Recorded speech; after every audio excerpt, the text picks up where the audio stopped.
Një ditë pasi avokati Fehmi Stafa pranoi fajin dhe u dënua me 15 muaj burg, prokuroria për ndjekjen e krimit të organizuar dhe korrupsionit informoi se ka ngritur aktakuzë kundër gjyqtarit të apelit Gjogo Ristov. Aktakuza vjen pas rrëfimit të avokatit Stafa, i cili pranoi se me paratë e marra rishfet prej 50.000 eurosh,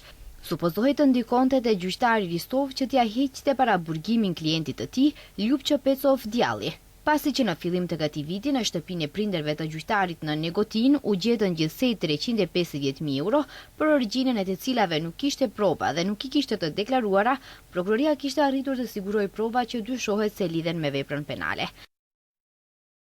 Duke marrë parasysh që materialin provues për disponimin e pasurisë në periudhën nga viti 2020 deri më sot, në korelacion me metodën e përdorur për fshehjen e fondeve të gjetura, u siguruan prova që tregojnë karakteristikat e veprës penale, pastrimi parave dhe të autorave të tjera nga një vepër penale. Pasi që avokati Stafa pranoi propozimin e prokurorisë për marrëveshje, kishte konfirmuar pretendimet e aktakuzës.